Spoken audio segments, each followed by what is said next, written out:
প্রিয় ছাত্রছাত্রীবৃন্দ, নিশ্চয়ই ভালো রয়েছে। জিওগ্রাফির অনলাইন ক্লাসে তোমাদের প্রত্যেককেই স্বাগতম জানাই। তোমাদের আজকের বিষয় পশ্চিমবঙ্গের স্বাভাবিক উদ্ভিদ সম্পর্কে। তোমরা পূর্ববর্তী শ্রেণীগুলিতে পড়েছ যে স্বাভাবিক উদ্ভিদ কাকে বলে।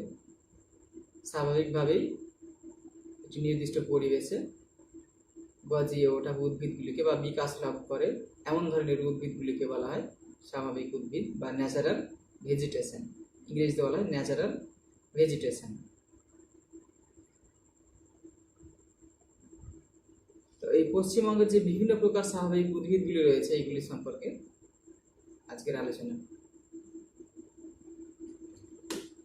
প্রথমেই আসি পশ্চিমবঙ্গের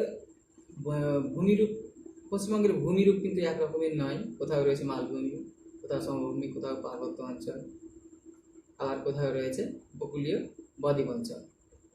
জলবায়ু কিন্তু এক রকমের নয়। মালভূমি অঞ্চলে জলবায়ু পড়েছি, সমভূমি অঞ্চলে জলবায়ু পড়েছি, উপকূলীয় অঞ্চলে জলবায়ু পড়েছি, পার্বত্য জলবায়ু পড়েছি। যে কোনো একটি স্থানের স্বাভাবিক উদ্ভিদ কেমন হবে তা নির্ভর করবে কতগুলি নিয়ন্ত্রকের উপর। এই নিয়ন্ত্রকগুলি হলো উষ্ণতা, বৃষ্টিপাত, মাটি, প্রধানত এই তিনটে। তারপরে রয়েছে ভূমিরূপ। ভূমিরূপের উপরে ডিপেন্ড করে বিভিন্ন প্রকৃতির উদ্ভিদ হতে পারে। পশ্চিমবঙ্গের পার্বত্য উদ্ভিদ সম্পর্কে প্রথমে আসি। যে পশ্চিমবঙ্গের যে উদ্ভিদগুলি দেখা যায় মূলত চারটি ভাগে ভাগ করা যায়: পার্বত্য অঞ্চলের উদ্ভিদ, মালভূমি অঞ্চলের উদ্ভিদ, সমভূমি অঞ্চলের উদ্ভিদ আর উপকূলীয় অঞ্চলের উদ্ভিদ। প্রথমে আসি যে উত্তরের যে পার্বত্য অঞ্চল রয়েছে এই পার্বত্য অঞ্চলের উদ্ভিদ সম্পর্কে। উত্তরের পার্বত্য অঞ্চল কোন অংশে রয়েছে সেটা আমরা আগে জেনেছি। এইটুকু অংশ, সেখানে রয়েছে দার্জিলিং জেলা, কালিম্পং জেলা আর রয়েছে জলপাইগুড়ি জেলা। এই উত্তরের যে হিমালয় পার্বত্য অঞ্চল রয়েছে এইটুকুতেই দেখা যায় পার্বত্য উদ্ভিদ। এই পার্বত্য উদ্ভিদগুলিকে মূলত তাদের ধরো এটা একটা পর্বত, এই পর্বতের ঢাল বরাবর যদি উপরের দিকে উঠে যায় তাহলে কিন্তু উদ্ভিদের চারিত্রিক বৈশিষ্ট্য কিন্তু চেঞ্জ হতে থাকে বা পরিবর্তন হতে থাকে। শুধুমাত্র স্থান বিশেষে যে জলবায়ু পরিবর্তন হয় তা কিন্তু নয়। একটা পর্বতের ঢাল বেয়ে যখন ধীরে ধীরে উপরের দিকে উঠবে তখন কিন্তু জলবায়ুর পরিবর্তন লক্ষ্য করা যায়। তোমরা জানো যে ধীরে ধীরে উপরের দিকে উঠতে গেলে কিন্তু একটা নির্দিষ্ট হারে বা প্রতি 1000 মিটারে 6.4 ডিগ্রি সেলসিয়াস হারে উষ্ণতা কমতে থাকে। এই উষ্ণতা কমতে থাকে, বৃষ্টিপাতের পরিমাণ কমতে থাকে, জলের প্রাচুর্যতা কমতে থাকে। এই জন্য বিভিন্ন প্রকৃতির উদ্ভিদ জন্ম নেয় উদ্ভিদের ঢালে। এই উদ্ভিদের ঢালে যে কি কি রকমের উদ্ভিদ জন্ম নেয় বা পর্বতের এই ফুট হিল বা পাদদেশীয় অংশ থেকে একদম পুরোপুরিভাবে চূড়া পর্যন্ত প্রধানত 4 প্রকারের উদ্ভিদ: মিশ্র অরণ্য, নাতিশীতোষ্ণ পর্ণমোচী অরণ্য, সরলবর্গীয় অরণ্য আর আলপীয় অরণ্য। এবার আসি যে মিশ্র অরণ্য। এই মিশ্র অরণ্যগুলো কোথায় জন্মায় এবং সেগুলি দেখতেই বা কিরকম? এই মিশ্র অরণ্যগুলো জন্মায়, এই মিশ্র অরণ্যগুলো প্রধানত 1000 মিটারের উচ্চতায়, এই ভূমি থেকে নিয়ে 1000 মিটার উচ্চতায় নিচের দিকে, এটা ফুট হিল পজিশনের কাছাকাছি এইগুলি অংশে। এইটুকু অংশে মিশ্র অরণ্য কেন বলছে? এখানে দেখা যায় চিরসবুজ অরণ্য দেখা যেতে পারে, আবার পাতা ঝরা অরণ্য দেখা যেতে পারে, বা ভালো ভাষায় যাকে বলা হয় পর্ণমোচী অরণ্য। এইটুকু স্থানে উদ্ভিদগুলো কিন্তু একটু শাখা প্রশাখা যুক্ত আর নিচের অংশে জলের প্রাচুর্যতা একটু বেশি থাকে। এই জন্য এখানকার উদ্ভিদগুলি কিন্তু চিরসবুজও হতে পারে। এখানকার উদ্ভিদগুলি প্রধানত যেগুলি জন্মায় সেইগুলি বাঁশ, এটা একটা চিরসবুজ অরণ্য, তোমরা জানো এর পাতা কখনো ঝরে না। তারপরে রয়েছে শাল, তারপরে সেগুন এখানে হয় না, শাল, শিমুল, এই মিশ্র অরণ্যের কথা বলছি। শিমুল রয়েছে, চাপলাস রয়েছে,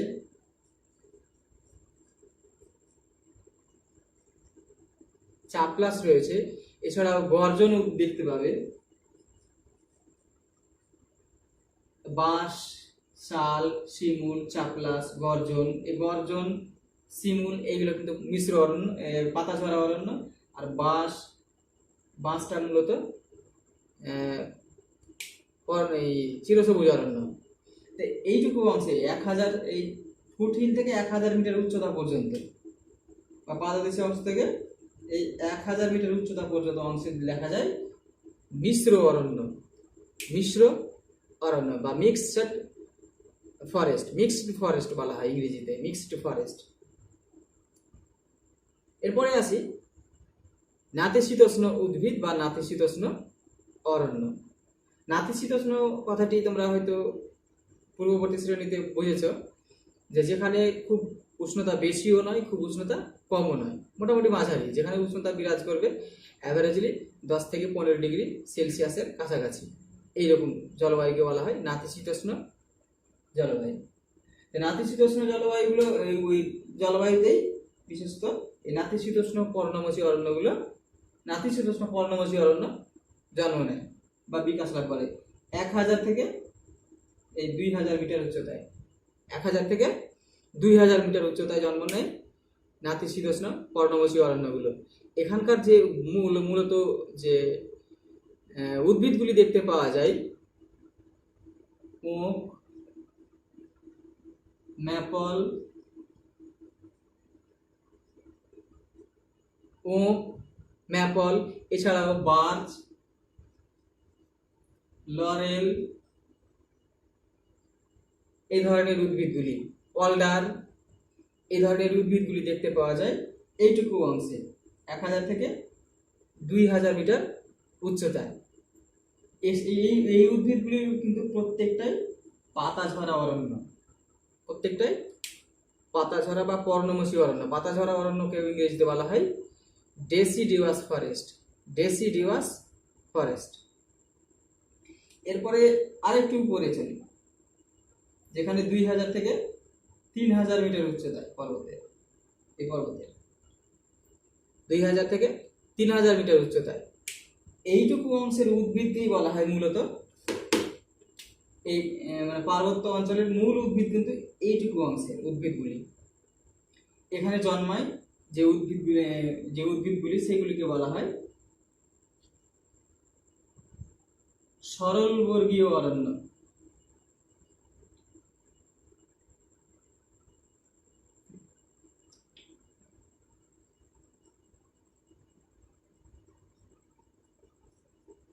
সরলবর্গীয় অরণ্য, একে ইংরেজিতে বলা হয় কনিফেরাস ফরেস্ট, কনিফেরাস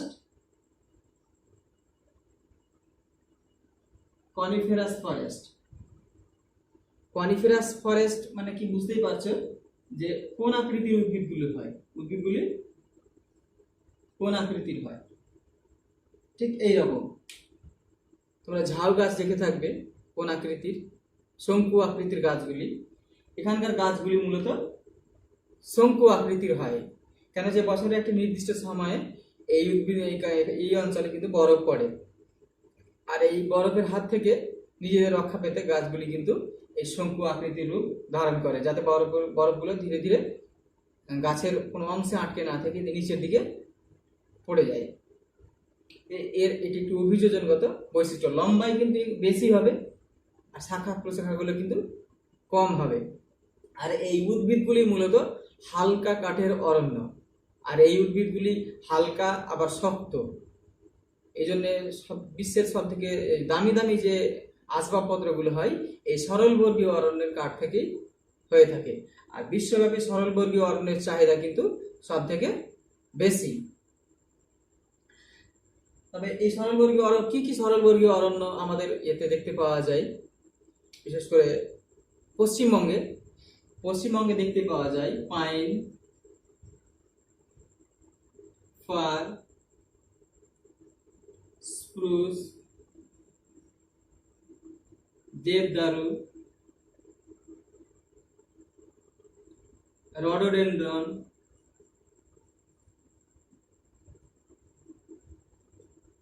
এইরকম উদ্ভিদগুলি। আরো রয়েছে সিডার।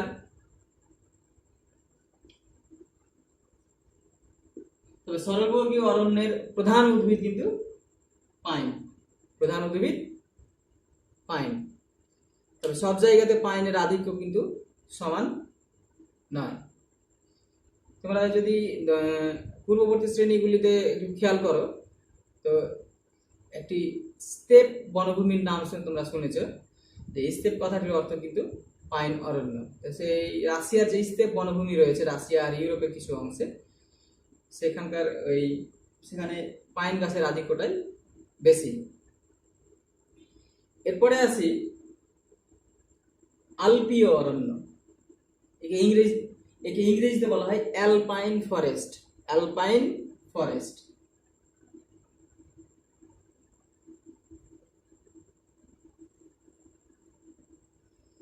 এইটুকু জন্মায় এই 3000 মিটার থেকে বেশি উচ্চতায়। 3000 থেকে একদম চূড়া পর্যন্ত যেটুকু যায়।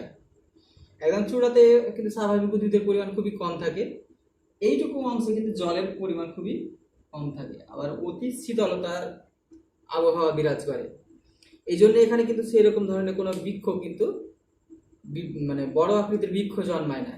এখানে মূলত কিছু লতানো উদ্ভিদ, যখন গ্রীষ্মকাল আসে বা শীতকালে, ভারতবর্ষে যখন, পশ্চিমবঙ্গে যখন গ্রীষ্মকাল আসে, মানে শীতের প্রাদুর্ভাব যখন কমে যায়, তখন কিছু কিছু উদ্ভিদ জন্মায়। যেমন মস, লাইকেন, জুনিপার,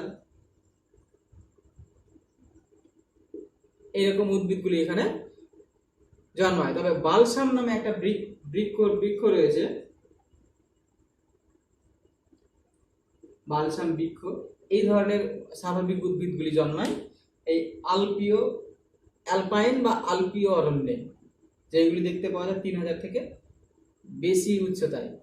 হিমালয় পার্বত্য অঞ্চলে 3000 মিটার থেকে বেশি উচ্চতায় দেখতে পাওয়া যায় এই ধরনের উদ্ভিদগুলি।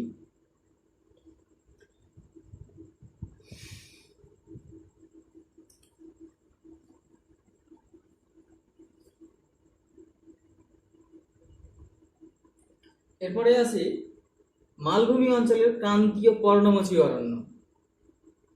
মালভূমি অঞ্চল কোনটুকু? মালভূমি অঞ্চল এইটুকু। এখানে কোন কোন জেলা রয়েছে? এখানে রয়েছে বীরভূম জেলা, এখানে রয়েছে পুরুলিয়া জেলা, এখানে রয়েছে বাঁকুড়া জেলা, এখানে রয়েছে মেদিনীপুর জেলা, মেদিনীপুর জেলার কিছুটা অংশ। এই সমস্ত জেলাগুলিতে আবার কিছুটা অংশ বর্ধমানে হালকা পরিমাণে। এইটুকু অংশে দেখতে পাওয়া যায় ক্রান্তীয় পর্ণমোচী অরণ্য। ক্রান্তীয় পর্ণমোচী অরণ্য কেন বলছে? যেহেতু এই অঞ্চলের উপর দিয়ে গিয়েছে ক্রান্তীয় রেখা, কর্কট ক্রান্তি রেখা। আর এখানকার বেশিরভাগ, মানে প্রায় প্রত্যেকটা উদ্ভিদেরই পাতা ঝরে যায় যখন শরৎকাল আসে। বর্ষাকালের পরে শরৎকাল থেকে শীতকালে, এই শরৎ আর শীতের মধ্যে কিন্তু এর পাতাগুলো ঝরে যায়। মানে অ্যাকচুয়ালি বৃষ্টিপাতের পরিমাণ তখন কম হয় বা হয় না। আর এই বৃষ্টিপাতের মানে জলের অভাবের জন্য পাতাগুলি তাদের উদ্ভিদগুলি তাদের পাতাগুলিকে ঝরিয়ে দেয়। কারণ যে পাতা যদি বেশি পরিমাণে থাকে তাহলে বাষ্পীভবনের হার বৃদ্ধি পায়। এই জন্যে কিন্তু শীত ঋতুতে এখানকার উদ্ভিদগুলি, শুধু এইখানকার উদ্ভিদ নয়, সমভূমি অঞ্চলের উদ্ভিদগুলিরও কিন্তু বেশিরভাগ উদ্ভিদের পাতা ঝরে যায়। আবার যখন গ্রীষ্মকাল আসে তখন কিন্তু পাতা নতুন করে বের হয়। এখানকার উদ্ভিদগুলি বেশিরভাগই পাতা ঝরিয়ে দেয়। এখানকার যে মুখ্য মুখ্য উদ্ভিদগুলি রয়েছে, যেমন এখানকার উদ্ভিদ অর্জুন, তারপরে রয়েছে অর্জুন, তারপরে শাল, সেগুন, পলাশ, এই উদ্ভিদগুলি এখানকার প্রধান প্রধান উদ্ভিদ। আরো রয়েছে কিছু মহুয়া,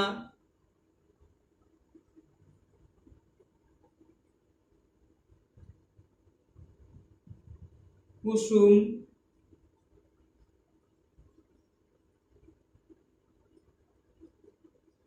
এরকম ধরনের উদ্ভিদগুলি রয়েছে কিছু কিছু।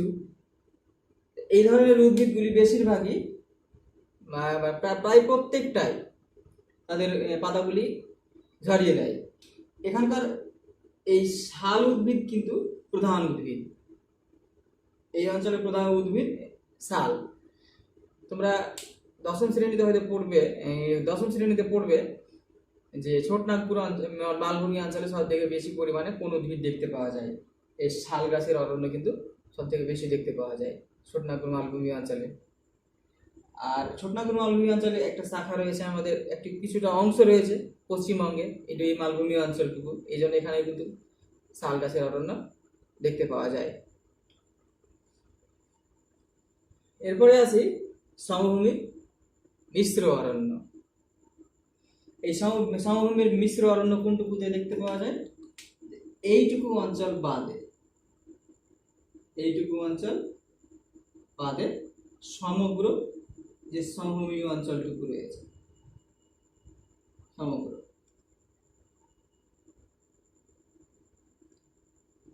এখানে সমভূমি অঞ্চলে মিশ্র অরণ্য দেখতে পাওয়া যায়। মিশ্র অরণ্যের ভিতরে বেশিরভাগই রয়েছে পর্ণমোচী অরণ্য, আর কিছু কিছু পরিমাণে রয়েছে চিরসবুজ অরণ্য। চিরসবুজ অরণ্যের মধ্যে আমাদের এখানে বাঁশ দেখতে পাওয়া যায়, যে বাঁশটা সারা বছরই একই রকম থাকে। এখানকার যে মুখ্য উদ্ভিদগুলি আমাদের এখানকার, তোমরা যেহেতু বেশিরভাগই মালদার বা বেশিরভাগই স্টুডেন্ট এইটুকু সমভূমি অঞ্চলের, তাহলে বাড়ির আশেপাশের উদ্ভিদগুলি দেখলেই কিন্তু তোমরা বুঝতে পারবে যে কি কি উদ্ভিদ দেখতে পাওয়া যায়। আম, জাম, লিচু, কাঁঠাল, তারপরে শিমুল, শিশু, নিম, এই যে প্রকৃতির উদ্ভিদগুলি রয়েছে, এই উদ্ভিদগুলিকে বলা হয় সমভূমির মিশ্র অরণ্য। তবে এমন এমন কিছু কিছু উদ্ভিদ রয়েছে যেগুলো হয়তো দেখলেই মনে হবে যে গাছগুলি শীতকালের দিকে মারা গেছে, যেমন শিশু, তারপরে আমড়া গাছ একদম পুরোপুরি, তারপরে শিমুল গাছ এমন ভাবে পাতা ঝরায় যে একটাও পাতা কিন্তু গাছে অবশিষ্ট থাকে না। এরপরে আসি এই যে সুন্দরবন অঞ্চলের উদ্ভিদ।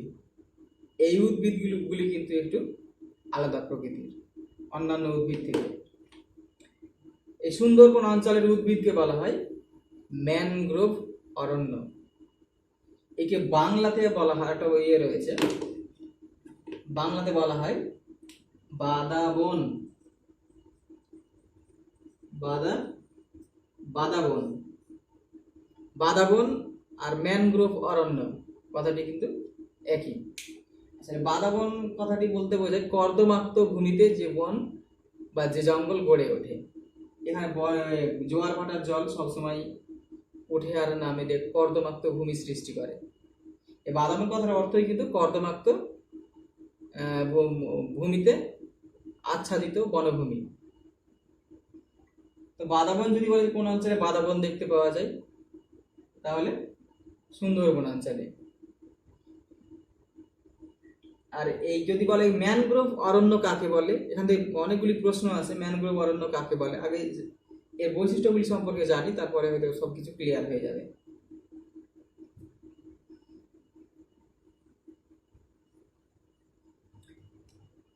এখানে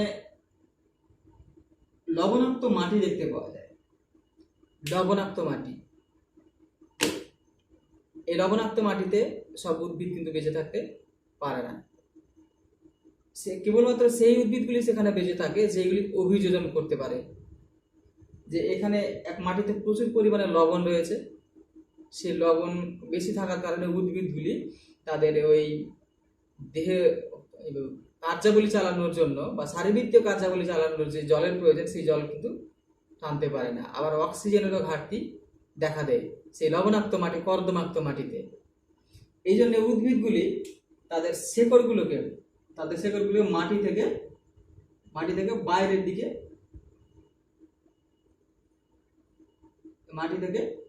দিকে উঠিয়ে রাখে, ধর এটা উদ্ভিদ এইরকম করে এই উইগুলোকে বলা হয়, মূলগুলোকে বলা হয় শ্বাসমূল। শ্বাসমূল বা রেসপিরেটরি রুট। তো এই উদ্ভিদগুলির কিন্তু, এখানকার উদ্ভিদগুলির এই শ্বাসমূল দেখতে পাওয়া যায়। তারা বাইরের দিকে বেরিয়ে এসে বায়ু থেকে অক্সিজেন সংগ্রহ করে, মানে এরা জীবন ধারণের জন্য তাদের অভিযোজনগত কিন্তু বৈশিষ্ট্য। আবার রয়েছে ঠেসমূল।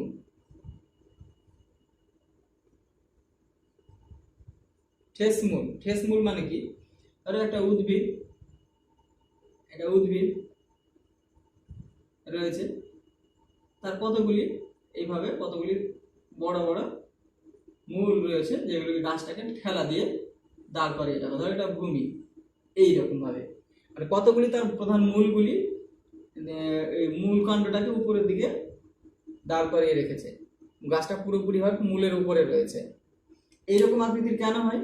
যে জোয়ার ভাটার জল কন্টিনিউ আসে আর নিচের দিকে যায়, দিয়ে কিন্তু তার গোড়া থেকে মাটিগুলো ধীরে ধীরে সরে যায়, যাতে গাছটা মানে পুরোপুরি ভাবে উল্টে না যায়। তার জন্য কিন্তু এই তার মূলগুলো রয়েছে, মূলগুলো খুব শক্ত আকৃতির হয়ে আঁকড়ে ধরে থাকে মাটিকে। তো এই ধরনের মূলগুলোকে বলা হয় ঠেস মূল। এছাড়া আরো কিছু অভিযোজনগত বৈশিষ্ট্য রয়েছে এদের, মানে বংশ বৃদ্ধির জন্য। ধরো যে মূল বীজ মাটিতে পড়ে, তো জোয়ার ভাটার জল সবসময় উঠানামা করে, তো বীজটা ভেসে চলে যেতে পারে, বংশ বৃদ্ধি থেমে যেতে পারে। এই জন্য তাদের এক রকমের অভিযোজনগত বৈশিষ্ট্য রয়েছে, যেটা হচ্ছে এটা বলা হয় জরায়ুজ অঙ্কুরোদ্গম। জরায়ুজ অঙ্কুরোদ্গম,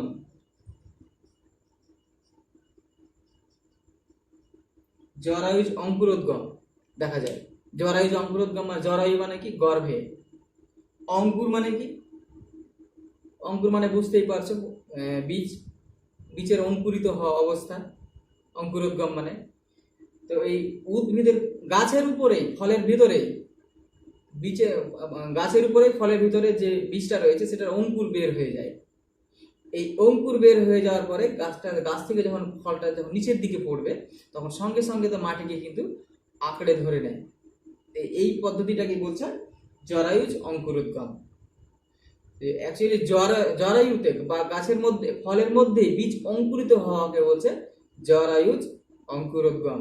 এখানকার উদ্ভিদের এই মূলত তিনটে উল্লেখযোগ্য বৈশিষ্ট্য, কিন্তু অভিযোজনগত বৈশিষ্ট্য তাদেরকে প্রথমে অর্জন করতে হয়। তারপরে এই সমস্ত অঞ্চলে বাদাবনে বা কর্দমাক্ত ভূমিতে তারা কিন্তু বেঁচে থাকতে পারে। এখানে যে সমস্ত উদ্ভিদগুলি এছাড়া আরো একটা রয়েছে, যেমন তাদের পাতাতে বেশিরভাগ কিন্তু মোমের প্রলেপ থাকে, মোমের প্রলেপও থাকতে পারে। এখানকার যে উদ্ভিদগুলি মূলত দেখতে পাওয়া যায়, সেই উদ্ভিদগুলি হলো সুন্দরী।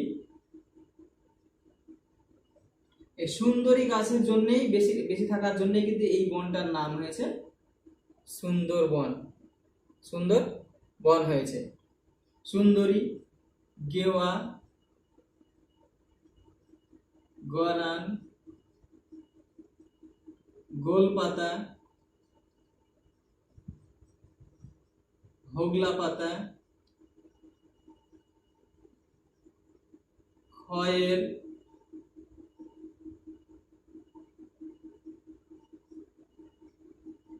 কেয়া, এইরকম উদ্ভিদগুলি কিন্তু এখানে দেখতে পাওয়া যায়। আরো রয়েছে যেমন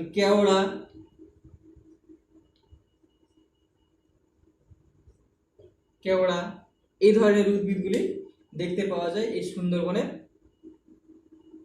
সুন্দরবনে দেখতে পাওয়া যায়।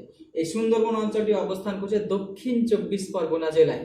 দক্ষিণ 24 পরগনা জেলায় পরীক্ষাতে আসে যে তুই সুন্দরবন কোন পশ্চিমবঙ্গের কোন জেলাতে অবস্থান করছে? দক্ষিণ 24 পরগনা জেলাতে। এভাবে আসতেই পারে যে শ্বাসমূল কোন উদ্ভিদে দেখা যায়, ঠেসমূল কোন উদ্ভিদে দেখা যায়, জরায়ুজ অঙ্কুরোদ্গম কোন উদ্ভিদে দেখা যায়, এরকম করে আসতেই পারে পরীক্ষাতে। চাইতে পারে যে সুন্দরবন অঞ্চলের উদ্ভিদগুলির নাম লিখো, এরকম করে আসতে পারে। তো যাই হোক, আজকের মতো এই পর্যন্তই।